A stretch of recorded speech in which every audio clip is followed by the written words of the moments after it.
안녕하십니까? 안녕하세요. 네. 오늘 또 이렇게 손님들이 오셨고, 우리 분들은 어디 가셨는지, 제가 지금 출석부를 좀 불러야 될 것 같은 생각이 갑자기 듭니다.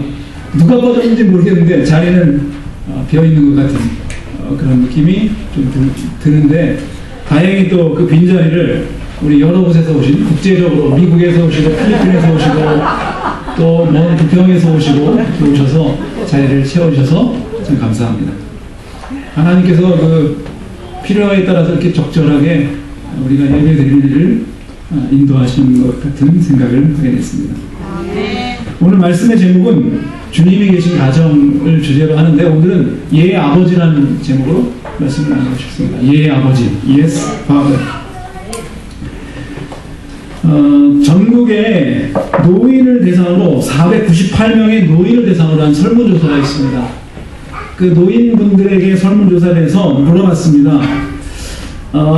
가장 자녀들에게 하기 어려운 말이 어떤 말이냐라고 질문을 했습니다. 우리 현솔자 집사님이 제일 연장자이신가요? 가장 하기 어려운 말이 어떤 말입니까? 돈 달래는. 그 다음은 여기 보니까 가장 하기 어려운 말은 몸이 아프다 이런 말이에요. 몸이 아프다. 두 번째는 외롭다. 그리고 부모님이 가장 바라는 거는 자녀들이 성공하기를 바란다. 네, 이것이 돈은 없어요? 돈은? 네? 돈은 없는데요. 그래서 그것이 부모님들이 바라는 것이랍니다. 여러분들 그 말씀은 안 하셔도 부모님들이 가정의 달을 맞아서 몸이 아프다는 말씀을 안 하시고 또 외롭다는 말씀 안 하셔도 여러분들이 적절하게 그 부분을 잘 해주시기 바랍니다. 사실 우리의 부모님들은 정말 그 역사적으로 험난한 세월을 살아오셨어요. 그죠? 살아오시고 또 지금도 그렇게 살고 계시고, 또 거기다가 지금 우리 한국이 이 노인 빈곤율이 상당히 심한 나라예요. 그죠? 그 OECD 국가 중에서 거의 탑이에요. 우리 한국이. 이 복지 제도가 그러니까 연세가 드셨을 때 편하게 살도록 해주는 그런 제도가 돼야 되는데, 지금 연금공단 뭐 얘기도 많이 있고 막 그래서 참 여러 면에서 어려운 시기들을 보내고 계신데, 다시 한번 우리 용기를 내시고, 우리 교회는 사실은 뭐 그렇게 연로하신 분이 많지 않기 때문에 그렇게 해당은 안 되지만, 우리 부모님들에게 다시 한번 용기를 드릴 수 있는 그런 가정의 달이 되었으면 좋겠습니다. 성경 말씀에 보면 질문을 하나 드리면요, 성경 말씀에 창세기에 성경 말씀에는 하나님이 아버지라는 말씀이 많이 나와요. 그죠? 아버지 하나님이라는 말이 많이 나오는데, 여러분 창세기에 하나님 아버지라는 말이 있을까요? 없을까요?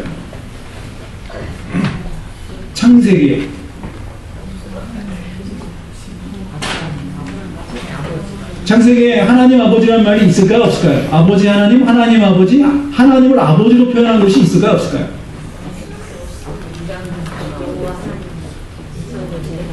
예. 제가 그냥 없다고 하면 될 것 같아요. 분들이 이유가 많지만 창세기에는 없어요.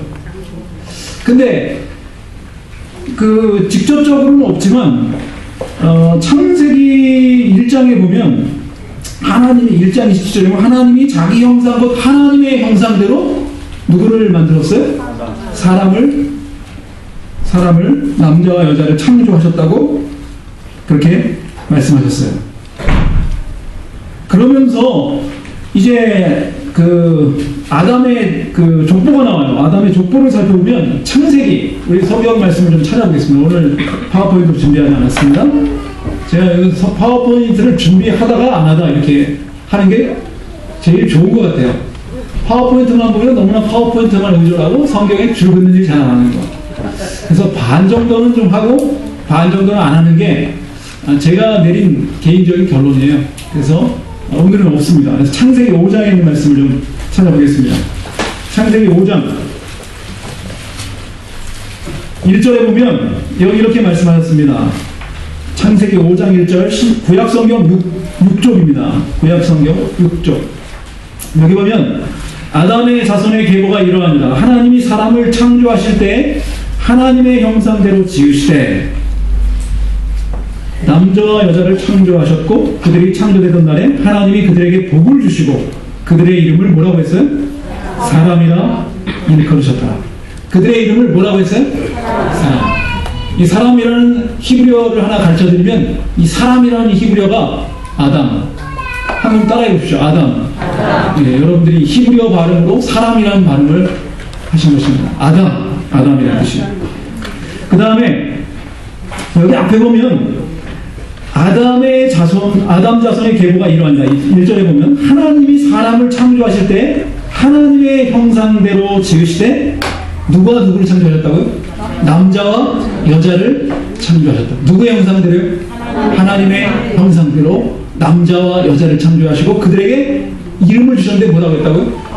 사람. 그리고 이 히브리어는 아담이라는 것을 주셨어요. 그 다음에 3절에 보면 아담이 130세에 자기 모양 곧 자기 형상과 같은 아들을 낳아 이름을 뭐라고 했다고요? 셋이라. 이름을 셋이라고 했대요. 근데 130세에 누구의 모양? 자기 모양, 자기 형상 같은 누구를 낳았다고요? 아들. 자기 모양, 자기 형상과 같은 아들을 낳았다는 사실은 하나님께서 여기 자기 모양, 자기 형상대로 지은 아담과 하와 그 이야기를 여기서 다시 한번 하면서 그들을 아들이라고 얘기합니다. 그러니까 직접적으로 하나님을 아버지라고 표현은 안 했지만 형상과 모양을 따라서 지었기 때문에 하나님이 누구의 아버지예요? 아담의 아버지고 결국은 우리의 아버지라고 봐도 전혀 문제가 없게 되는 것입니다. 창조주 하나님은 우리의 아버지세요. 아버지.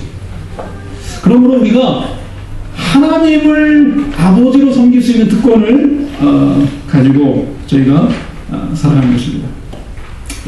그러면서 이제 여기 보면 창세기 4장에 보면 창세기 4장 26절에 보면 거기 이런 말씀을 하셨습니다. 창세기 4장 26절 찾으신 분 읽어주시기 바랍니다. 창세기 4장 26절. 셋도 아들을 낳고 그의 이름을 에노스라 하였으며 그때 사람들이 비로소 여호와의 이름을 불렀다. 야, 셋이 아들을 낳았고 셋이 아들을 낳았어요. 셋은 누굽니까? 아담의 몇째 아들이에요? 셋째 아들이니까 셋인가 봐요. 셋째 아들 셋. 그 셋이 아들을 낳고 그 이름을 에노스라 하였는데 그때 사람들이 비로소 누구를 했다고요?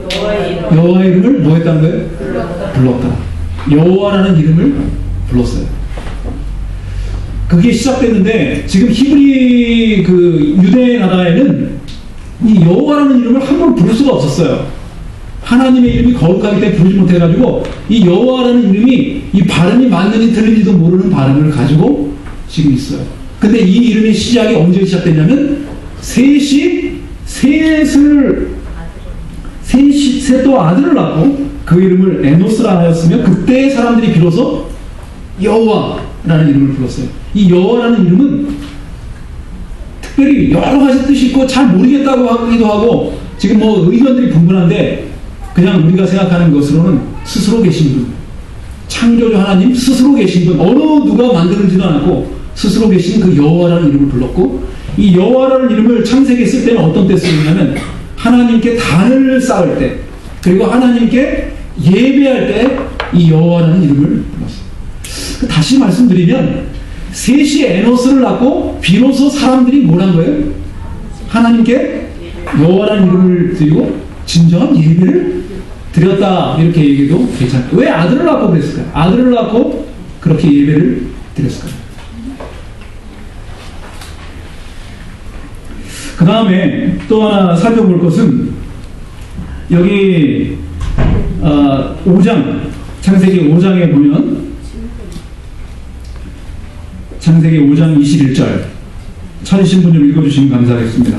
에돔은 65세에 무드셀람을 낳았고 무두셀라를 낳은 후 300년을 하나님과 동행하며 자녀들을 낳았으며 그는 365세를 살았더라. 에녹이 하나님과 동행하더니 하나님이 그를 데려가심으로 세상에 있지 아니하였더라. 예, 여기 보면 이제 아까 셋 이야기가 나오고 그 다음에 여기 이제 에녹이라는 사람이 나오는데 에녹은 65세에 무두셀라를 낳았다고 했어요. 그리고 무두셀라를 낳은 후에 300년을 하나님과 동행하며 어떻게 했다고요? 자녀를 낳았으며 그러며 그가 365세를 향하였더라. 에녹이 하나님과 동행하더니 하나님이 그를 데려가심으로 세상에 있지 아니하였다. 여러분, 이 에녹이 아담과 같이 살았을까요? 예. 예. 누가 대답하셨죠? 장로님 말고 이쪽에? 에녹이 아담과 함께 살았을까요?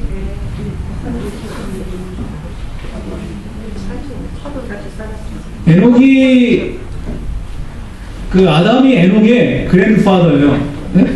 몇 대? 5대 그랜드파더인데 그 할아버지 아담과 함께 살았어요. 그리고 에녹은 함께 살았기 때문에 그 아담으로부터 무슨 이야기를 들었을까요? 아담이 사실은 이 죄를 짓고 선악과 먹으면 죽는다 그랬는데 죽었습니까? 안 죽었습니까? 안 죽었어요. 죽지 않았어요.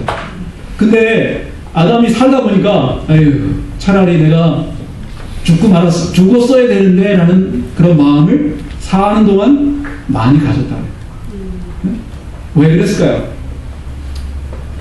이 셋파와 그리고 가인파, 그래서 이 두 줄기로 그냥 쭉 갈라져서 이쪽으로는 계속 악을 행하고 이쪽으로는 하나님의 뜻을 행하는 두 줄기가 있는데 이 여러 모습들을 보면서 아담은 어떤 부담을 가졌을까요? 저 죄를 짓는 저 사람들을 어떻게 해서든지 어떻게 돼요? 좀 돌이켜야 되는데 말을 잘 안 듣는 거예요. 그래 강하게 얘기를 해요. 죄를 짓고 하면 야 너희도 그렇게 살면 안 돼. 그럼 그런 얘기를 하면 아담한테 뭐라 그럴까요? 네? 할아버지 때문에 그렇잖아요. 당신이나 잘하시지. 정말 왜 우리한테 이렇게 힘들게 해가지고 우리가 이 힘든 세상에서 이렇게 고생하면서 살게 합니까?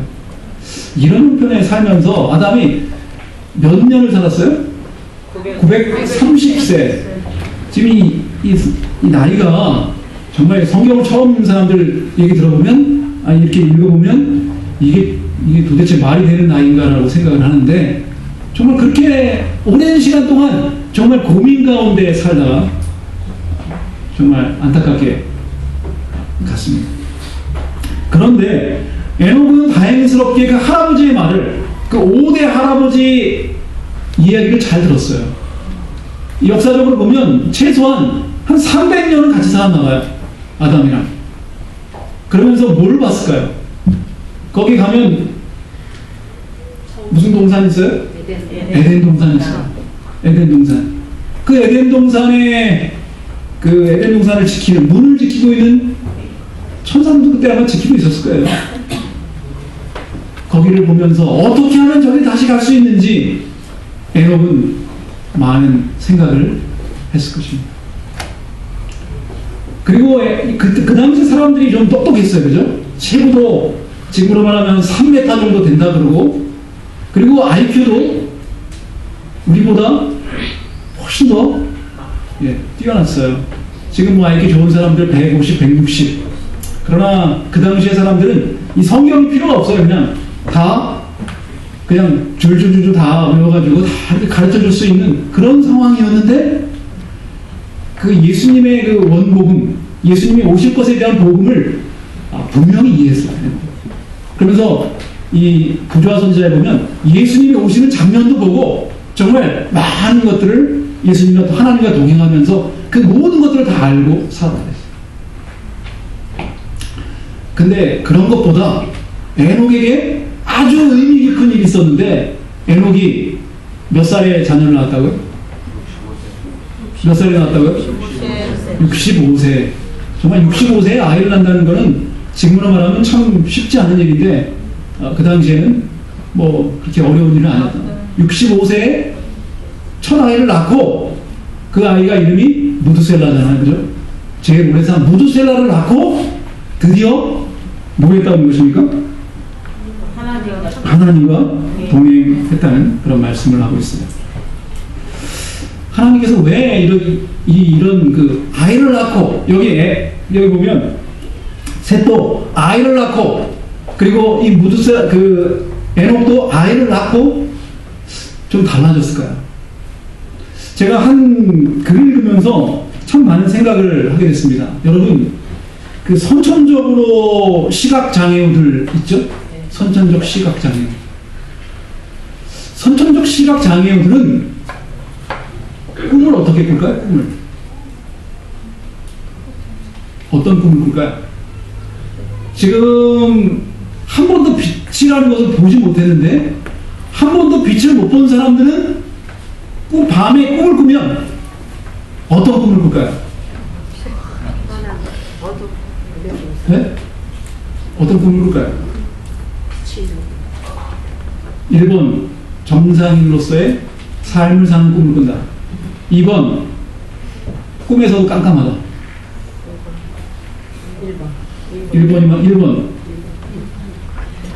1번 2번이에요. 답은 한 번도 보지 못했기 때문에 빛이라는 것을 보지 못했기 때문에 이 상상으로도 이렇게 할 수가 없어요.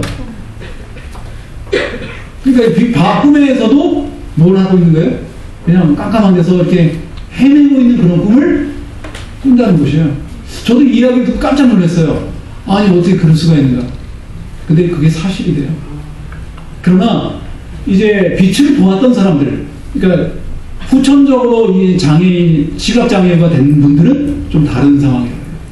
그러나 한 번도, 선천적으로 하는 사람들은 한 번도 그렇지 않대요. 그분들에게 그 아주 좋은 꿈은, 길몽은 어떤 꿈이냐면, 한 번도 만져보지 못한 그것을 만졌을 때 그 느낌. 그러니까 아주 그 색다른 느낌을 만졌을 때 그게 꿈에서 그런 느낌을 갖는 것이 그들에게 제일 좋은 꿈이래요. 이 느끼는 것, 체험하는 것, 이것은 너무나 중요한 거예요. 오늘 우리의 신앙도 마찬가지인 것 같아요. 그냥 성경만 읽고 아무 생각 없이 그냥 시계추가 왔다 갔다 하는 것처럼 하는 것은 그렇게 의미가 없어요. 우리가 느끼고 가슴으로 느끼고 만지고 체험하는 신앙만이 우리에게 진정한 신앙이에요. 그래서 하나님은 우리에게 뭘 주셨어요? 우리에게 뭘 주셨어요? 5월에 가정의 달이니까 뭘 주셨어요? 가정을 주셨어요. 가정이라는 것을 통해서 좀 더 느끼고 하나님을 더 알아갈 수 있게. 근데 어떤 사람들은 하나님 아버지 하면 느낌이 안 오는 사람들이 있어요. 그죠? 나의 아버지는 내가 태어났을 때부터 아직까지 그냥 계속 술에 취해 있었는데 그 아버지를 하나님으로 연결시키는 것은 그렇게 기쁜 일이 아니에요. 왜냐하면 그런 하나님을 체험해보지 않았기 때문에. 그런데 여기 지금 에녹은 아들을 낳고 하나님과 더 깊은 관계에 들어갔고 동행할 수 있었어요. 그것은 자녀를 낳으며 자녀의 모습을 통해서 하나님을 알 수가 있었기 때문인 것입니다. 에녹은 아이를 낳고 하나님께 더 깊은 신뢰심을 가졌다고 했어요. 여기 부조화선지자 84쪽은 이렇게 말씀하고 있습니다. 장남이 태어난 후 에녹은 더 높은 경험에 이르고 하나님과 더 친밀한 교제 가운데로 이끌려 들어갔다. 그는 하나님의 자녀로서의 자신의 의무와 책임을 보다 더 완전히 깨달았다. 그러면서 이렇게 말씀하고 있습니다. 아버지에 대한 자녀의 사랑과 그의 보호에 대한 아이의 단순한 신뢰를 볼 때 또한 그의 장남에 대한 깊은 애정과 부드러움을 마음에 느꼈을 때 그는 당신의 아들을 사람들에게 선물로 주신 하나님의 그 놀라운 사랑과 자녀들이 하늘 아버지 안에서 평안히 쉴 수 있는 신뢰의 귀중한 공간을 배웠다. 그리스도를 통한 하나님의 무한하고 측량할 수 없는 사랑이 밤낮 그의 명상의 주제가 되었다.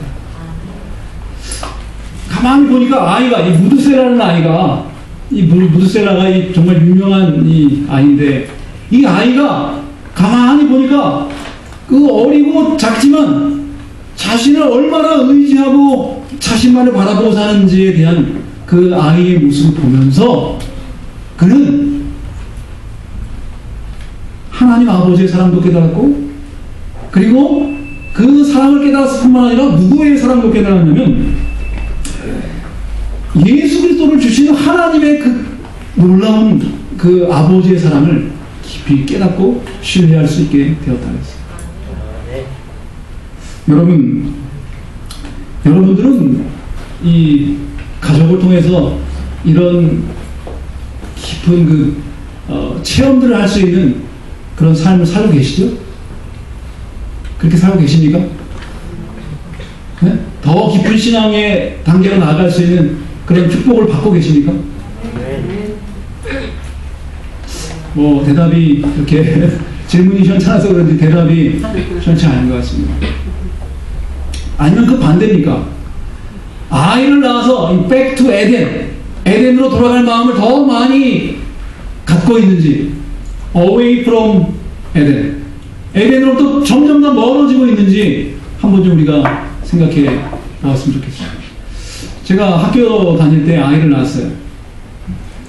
아이가 하나밖에 없는데 아이를 낳았는데 처음에 낳았는데 병원에서 한 일주일 동안 입원해 있는데 얼마나 힘든지, 학교에 가서 공부도 해야 되지, 또 가서 병원에 가서 돌봐야 되지, 또 젖도 먹여야 되지.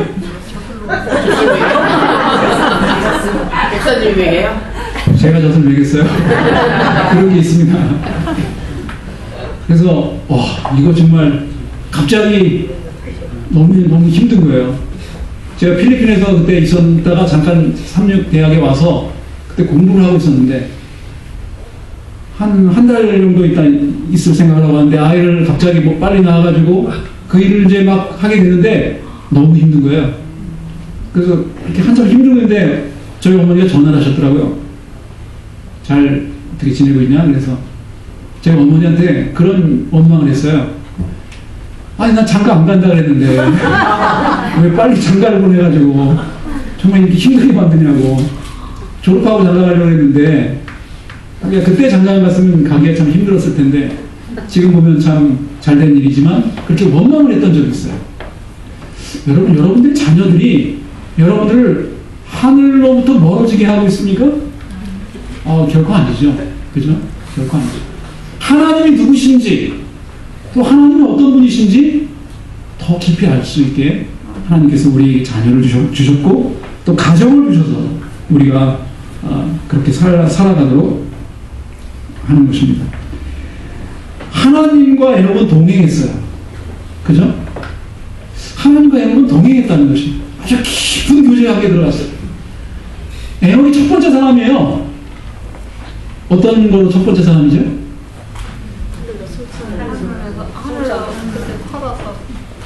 그냥 그 에덴 동산에 천사가 지키고 있는데 그냥 뛰어 들어간 것도 아니고, 그죠?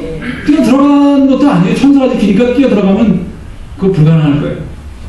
근데 허락을 받고, 그리고 부조와 선지자분은 다른 사람들이 보는데, 악인들과 선인들이 보는 가운데 그분이 갔어요. 어떻게 갔는지 나오진 않지만 갑자기 더 이상 보이지가 않았어요. 저는 그 관계는 어떤 관계일까? 에녹은 하나님과 동행했다. 언제나 그분과 함께 산보를 했다. 때때로 너무 많이 걸었다. 그러다 하루는 하늘 문턱에 왔다. 그의 믿음이 이제 한 발자국만 더 디디면 하늘이다. 하나님께서 보시니 그는 하늘에서 살 사람이다. 그때 하나님께서 에녹아, 내가 사는 집은 조금만 더 가면 된다. 나와 함께 나의 집에 가자고 말씀하신다. 그래서 에녹은 하늘로 갔다. 죽음을 맛보지 않고 말이다. 우리도 이와 같은 산보를 하자. 어떤 글을 보니까 이런 글을 써놓으셨더라고요. 여러분, 에녹이 하나님과 교제하다가 그냥 한 발짝만 가고 하늘이 됐어. 너무나 멀리 가는 바람에. 그래서 그냥 같이 가자. 그래서 에녹이 갔어요. 그래서 더 이상 세상에 보이지 않았습니다. 저는 우리 북외교회 성도님들이 지금 하늘에 간 사람 2사람밖에 없는데 좀 이렇게 사라지셨으면 좋겠어요. 그죠? 뭐 교회 평균 출석생이 좀 줄어도 이렇게 한 명, 2명 사라져서 하늘에 가 계시면 좋겠어요. 아멘.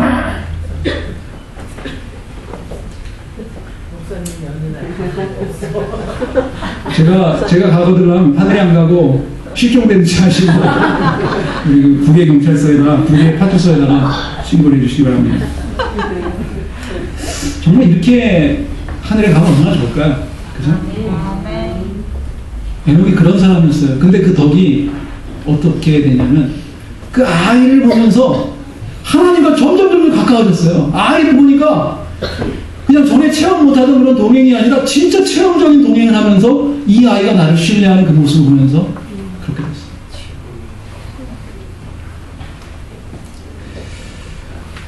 에녹은 이 히브리서에 보니까 이 에녹의 그 믿음을 표현하면서 2가지를 지적하고 있어요. 에녹은 믿음이 있었는데 히브리서에 보면 에녹은 하나님이 계신 것을 믿었고 전적으로 믿었고 그리고 에녹은 하나님이 상 주시는 분인 것을 믿었다. 여러분 하나님이 계신 것 믿으시고 하나님이 상 주시는 분 우리도 에녹처럼 이렇게 데려갈 수 있는 분이라는 사실을 믿으시고 그 믿음이 흔들리지 않게 되시기를 간절히 바랍니다. 그래서 하나님을 믿고 에녹처럼 한 걸음 한 걸음 하나님과 동행하다가 우리가 어느 날 갑자기 우리가 다 같이 갈 수도 있죠, 그죠? 그날이 언제일지 모르잖아요. 어느 날 갑자기 우리 모두가 하늘에 있게 되기를 간절히 바랍니다. 아멘. 2번째는 에녹은 하나님의 마음을 정말 헤아리는 사람이었어요. 정말 깊이 헤아리는 그런 마음을 가졌어요. 너무나 마음을 잘 헤아린 나머지 에녹은 하나님과 몸은 다르지만 마음 정신적으로 일체가 됐어요. 일체가 됐다고. 이 2사람이 아모스 3장 3절에 보면 이런 말씀이 있습니다. 2사람이 의롭지 않고서야 어찌 동행하겠으며 라는 말씀이 있어요. 그 다음에 교회 증언에 보면 5권 743쪽에 보면 거룩하다는 것은 하나님과 일치한다는 것이에요. 거룩하다는 것이 다른 것이 아니라 뭐 교회에 와가지고 새벽 기도 많이 하고 또 여러 가지 많은 것 아니라 하나님과 일치한 마음을 가지고 사는 사람이 거룩한 사람이라고 그렇게 표현하고 있어요. 그 다음에 사도행전에 보면 거룩이란 화물경이 아니다. 그것은 하나님의 뜻에 대한 완전한 복종이다라고 말했어요. 하나님의 입에서 나오는 모든 말씀으로 사는 것이요 하늘 아버지의 뜻을 행하는 것이고 빛 가운데서 시련과 어두움에서 하나님을 신뢰하는 것이고 보는 대로 행하는 것이 아니라 믿음으로 행하는 것이요 절대적인 확신을 가지고 하나님을 의지하고 그분의 사랑을 신뢰하는 것. 그래서 결국은 하나님과 일치된 하나님의 마음을 잘 헤아리면서 하나님과 살아가는 것이 그것이 거룩한 삶이고 하나님과 동행하는 것이고 그런 삶인 것입니다. 이번 주에 유튜브에 제일 많이 이렇게 올라왔던 그 유튜브가 하나 있어요. 여러분 보셨어요? 네, 그거 뭐예요? 우리 잘 아시네. 제일 많이 올라온 게 뭡니까? 네, 우리 뭐 북외교회는 LG 불났어요라는 저 그게 2분 30초가 넘는 그런 전화 소리인데 그 전화 소리를 들으면서 어떻게 저렇게 마음이 안 통할 수 있을까? 라는 생각을 하게 됐어요. 정말 답답해요, 그죠? 여러분들 LG 불났어요라는 그 유튜브에다 한번 쳐보시기 바랍니다. 나중에 지금 치지 마시고 예배 마치고 아니 집에 돌아가셔서 한번 쳐보시기 바랍니다. 그 LG 사원과 어떤 할머니가 통화를 하는데 LG 유플렉스라 그러니까 그걸 못 알아들어요. 그리고 LG 유플렉스가 LG 플러스로 알아듣는 거예요. 그 직원이 친절하게 계속 설명을 하는데도 할머니가 도무지 알아듣지 못하는 거예요. 저 같아도 못 알아듣겠어요. 저도 몇 년 만에 와보니까 올레가 뭔지, 그리고 뭐 뭐예요? SK는 뭡니까? 뭐 공중전화에도 올레라는 게 써있는데 이 올레가 도대체 뭔지, 그 다음에 LG U 플러스는 도대체 뭔지 저도 모르겠어요. 참 이 커뮤니케이션이 안 되는 그런 답답한 모습을 보이고 있어요. 그래서 정말 거룩이라는 것은 뭐라고요? 진짜 거룩함, 진짜 하나님과 동행하는 것은 하나님과 일치하는 거예요. 우리의 마음이 하나님의 마음과 일치해서 그분의 마음을 헤아리고 그분의 뜻대로 살아가는 것이 진정한 동행이고 진정한 거룩이라고 말씀하고 있어요. 우리는 가정의 달을 맞이해서 우리 자녀들은 부모님의 마음을 정말 잘 헤아리셨으면 좋겠어요. 그리고 부모님도 자녀들의 마음을 정말 우리 그 LG 블라스처럼 그렇게 정말 커뮤니케이션이 안 되는 게 아니라 정말 잘 헤아렸으면 좋겠어요. 뿐만 아니라 우리 하나님의 심정, 하나님의 마음도 정말 잘 헤아렸으면 좋겠어요. 제가 미국에 있을 때 이 책을 읽고 참 많은 생각을 하게 됐어요. 이 책의 제목은 엄마를 부탁해. 다 읽어보셨죠? 네, 엄마를 부탁해. 읽어보신 분 한번 손 들어보십시오. 와, 한 분 읽으셨어요? 둘. 우리 김호민 선생님 안 읽으셨어요? 제목만. 그럼 5월 달에는 이거를 추천합니다. 우리 북예교회 5월의 추천도서 엄마를 부탁해. 야, 정말 이 글을 제가 이 책을 읽고 그때 좀 삶이 좀 뭐라 그럴까 몸이 건조했어요.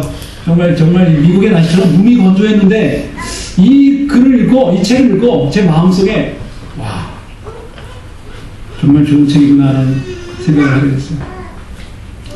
이 책의 내용은 그런 내용이에요.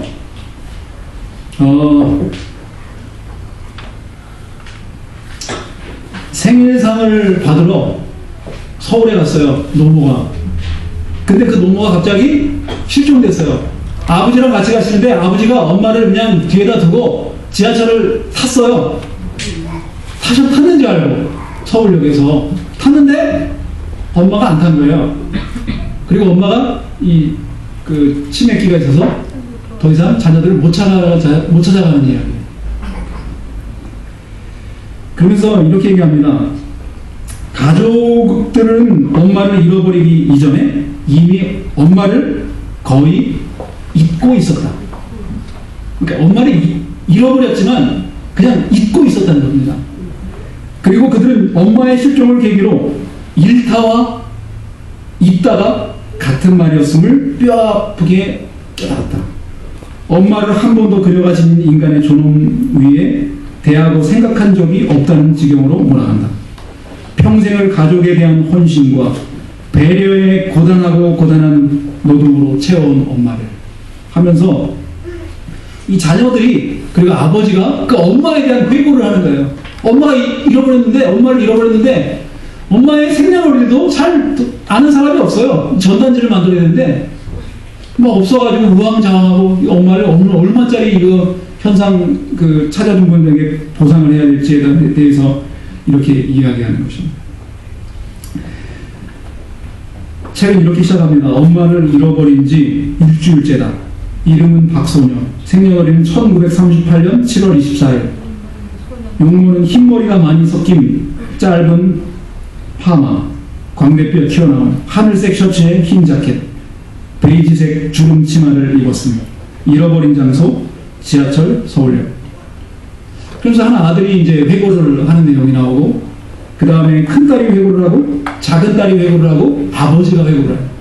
근데 아버지가 회고하는 그 가운데는 아버지는 엄마가 날마다 함께 걸어가면 같이 좀 가자고 얘기를 해요. 같이 좀 가자고, 같이 걷자고. 근데 아버지는 항상 앞에 가서 엄마가 따라가기가 힘들고 아버지가 가면 한 골목을 돌아서 또 가면 또 기다렸다가 또 가고 이렇게 해서 그렇게 하는 거예요.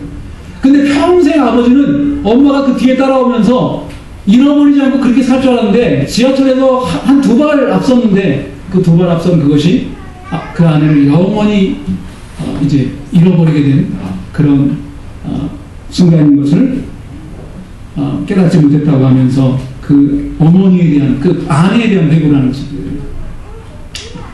그 다음에 이제 큰 아들은 또 회고를 하는데 자기 엄마가 하루는 집을 나가게 됐어요. 왜 나갔냐면 아버지가 어떤 젊은 여자를 데리고 와서 엄마가 속상해서 나갔어요. 그러니까 나가니까 그 엄마가 이제 새로운 엄마가 와가지고 밥을 싸주는 거예요. 도시락을 싸주는 거예요.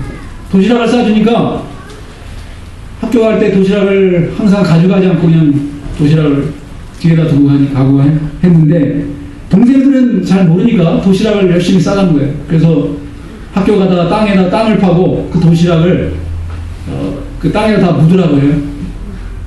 근데 남동생은 도망가요. 묻지 않고 밥 먹는다고. 그러니까 동생을 혼내주고 그리고 도시락을 다 묻고.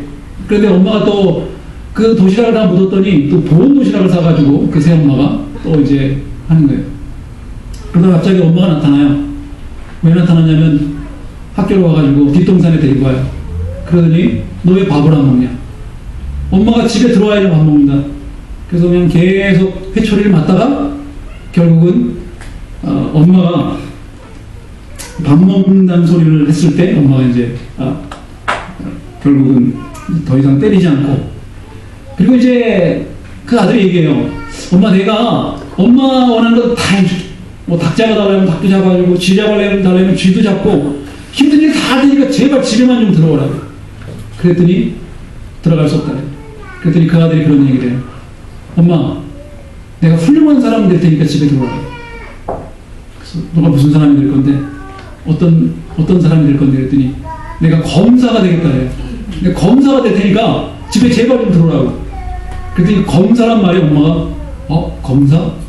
그럼 좀 생각을 해보겠다. 그러면서 그 매를 맞아서 피가 나는 그 아들을 업고 그날 집에 들어와서 그 새엄마가 밥하고 있는 그 밥솥이랑 그런 것들 다 그냥 물에 떠내려 보내고 그 새엄마를 쫓아내고 그 엄마가 이제 엄마로서의 일을 하게 되는 거예요. 그 다음에 이제 작은 딸은 이런 추억을 해요. 작은 딸은 유명한 대학의 약학과에 다니는데 그 딸은 좀 신세대 딸이었어요. 근데 하루는 엄마가 이제 서울에 올라왔는데 그 오빠가 아기를 낳아서 그 서울에 왔는데 갑자기 그 딸이 전화를 해가지고 엄마한테 저기에 가자래요. 우리 학교에 가자래요. 내가 글도 모르고 하는데 학교에 가서 뭐하냐? 그랬더니 오늘 무슨 행사가 있는데 학교에 가자래요. 보니까 데모를 하는 날이었어요. 장례식과 함께 데모를 하는 날이었는데 누가 체리탄을 맞아 죽었대요. 그래서 그 데모하는 그곳에 갔는데 생전 그렇게 많은 사람들이 있는 곳에는 처음 가본 그곳에 가서 그 엄마가 안 가겠다고 막 뿌리쳤지만 그 딸이 데리고 갔는데 거기에 가서 그 딸의 모습과 여러 가지 모습들을 보고 너무나 좋았다는 그런 표현을 해요. 그리고 그 딸과 함께 서울에 올라오면 그 영화도 보고 또 음악도 듣고 또 서울의 광화문에도 가고 또 여러 좋은 곳에 갔던 그 기억들이 엄마에게는 너무나 색다른 기억이었고 그 일들이 엄마에게는 너무나 좋았다고 해요. 그게 이제 여러 가지 내용들이 있는데 저도 참 이 책을 읽으면서 제가 좀 책을 읽은 지 오래돼가지고 이 표현을 좀 잘 못하겠는데 여러분들이 아마 다 이렇게 눈물을 흘리실 만한 그런 내용들이 참 많이 있는 것을 보게 됩니다. 한 가지 중요한 것은 엄마를 잃어버리기 전에 엄마를 잊고 있었다가 이 책에 화두예요.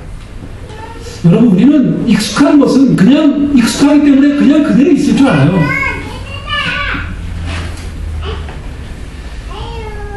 시골에 사는 사람은 시골 풍경의 가치가 없다고 생각해요. 도시에 사는 사람은 도시가 가지고 있는 신비가 없다고 생각해요. 바닷가에 사는 사람은 바다의 놀라운 모습과 기름에 놀라지 않습니다. 익숙한 것이 가져다주는 손실인 것입니다. 우리에게 엄마는 익숙한 그 자체예요. 그래서 엄마의 위대함이, 엄마의 가치가, 엄마의 내면과 꿈이 우리에게 느껴지지 않을 때가 많습니다. 여러분, 여러분들의 부모님은 참 소중한 분들이에요. 제가 요번 저희 아버님이 한번 아버님의 고향에 간 적이 있어요. 고향에 갔는데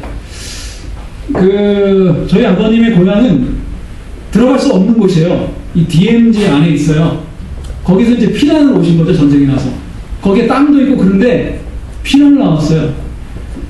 그래서 그곳에 이제 함께 가서 이런저런 이야기를 했어요. 평생 살면서 어떻게 된 게 아버지에 대해서 이렇게 몰랐을까라는 생각을 하게 됐어요.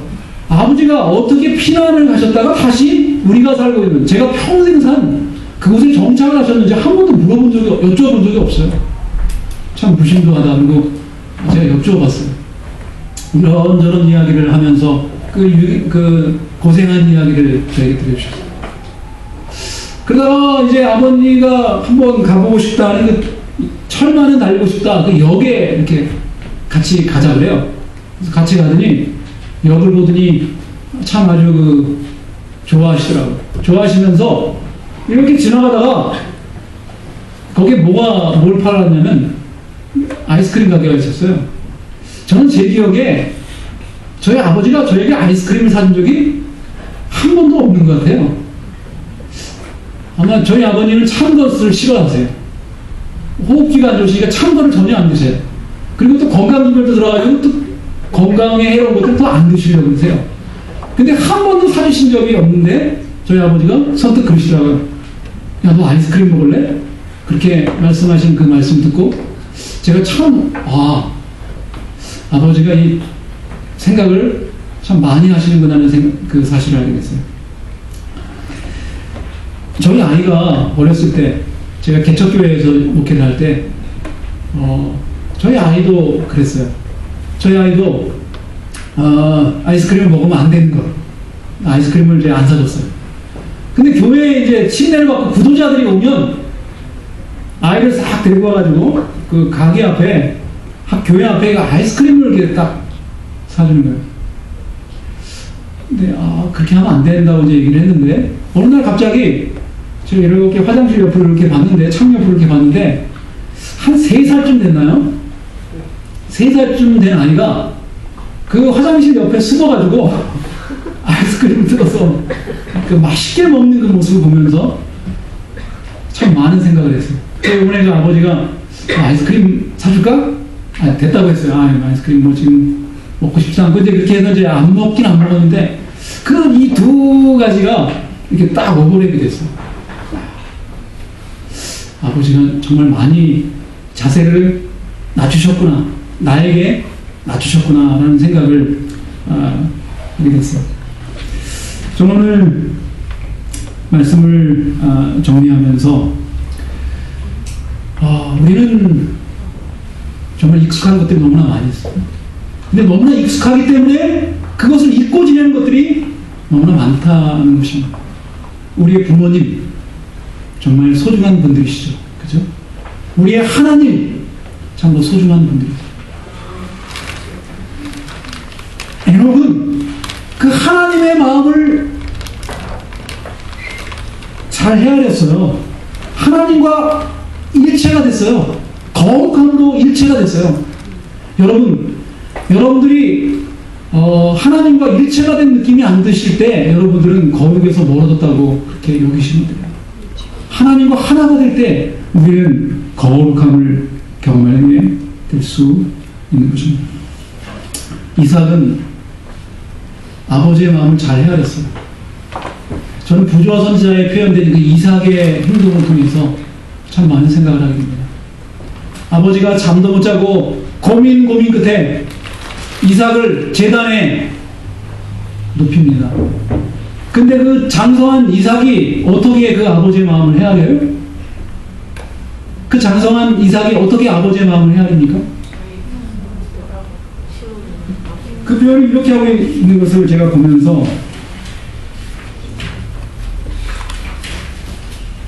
참 감동적인 것입니다. 이삭은 이렇게 합니다. 내 아버지여, 불과 남은 있거니와 번제할 어린 양은 어디입니까? 내 아버지요, 아버지, 불과 남은 있는데 번제할 어린 양이 어디 있습니까? 라고 물어요. 내 아버지여란 사랑스러운 말이 얼마나 아브라함의 마음을 찔렀던가. 그러나 아직은 아니었다. 그러면서 그는 이야기합니다. 하나님이 친히 준비하신다. 지정된 장소에 이르러 그들은 제단을 쌓고 그 위에 나무를 올려놓았다. 그 위에 아브라함은 떨리는 음성으로 하나님의 기별을 아들에게 알렸다. 이삭은 그의 운명을 알고 두려워하고 놀랐어요. 그러나 아무 저항도 하지 않았다. 이삭은 그렇게 하기로 선택했더라면 자신의 운명을 피할 수 있었을 것이며 그 격렬했던 3일간의 투쟁에 지쳐서 비탄에 빠진 노인은 혈기왕성한 청년의 뜻을 꺾을 수 없었을 것이다. 아버지가 밥도 못 드시고 피곤해 있는 그 연로하신 아버지, 얼마든지 이삭이 뿌리칠 수 있었어요. 그러나 이삭은 잘 그 아버지의 마음을 헤아렸습니다. 그러면서 이삭은 이렇게 했습니다. 그러나 이삭은 즉시 신뢰하고 순종하도록 훈련되어 있어 하나님의 목적이 자신에게 알려졌을 때 그는 자원에서 순종하였다. 자원에서 아버지가 묻고 그를 번제로 드리도록 자원에서 순종했다고 얘기했어요. 그는 아버지의 슬픔을 덜어드리려고 애쓰며 그의 활기 없는 손을 북돋아 자신을 제단에 붙들어매는 줄을 매게 해줬다. 아버지를 매게 하는 그 일을 돕는 참 그 대단한 그 아들의 모습을 보게 됩니다. 이 모습은 십자가에 달리신 예수님의 모습, 바로 그 모습이라고 보좌 선지자는 이야기하고 있어요. 진정한 하나님과의 동행, 그것은 하나님의 마음을 헤아리는 것입니다. 제가 학교 다닐 때 우리 신경 목사님이 이런 글을 칠판에다 쓰셨어요. 사람인자 8개를 딱 쓰셨어요. 내가 학교 다닐 때, 고등학교 때 우리 현직 판사인 고등학교 선생님이, 한문 선생님이 칠판에다 이렇게 썼는데 이게 무슨 뜻인지 아십니까? 라고 그렇게 학생들에게 물어보셨어요. 여러분 무슨 뜻입니까? 사람인자 8개가 있습니다. 사람이면 사람인가, 사람다운 사람이어야 진정한 사람이지, 이런 뜻이 좀. 예, 잘 아시네요. 예. 이게 뭐냐면 사람이 사람을 사람아니 사람이지, 사람이면 다 사람인가, 사람다운 사람이 사람이라고 합니다. 여러분, 하나님이 우리를, 여기 지금 창세기에 보면 하나님이 우리를 어떻게 하셨어요? 하나님의 형상대로 창조하시고 지으시고, 그리고 사람에게 이름을 주셨어요. 어떤 이름을 주냐면 아담이라는 이름. 그 아담이라는 이름은 사람이라는 이름이에요. 그리고 그 이름을 주시기 전에 어떻게 하셨냐면 복을 주셨어요. 복을 주시면서 아담이라는 이름, 즉 사람이라는 이름을 주셨어요.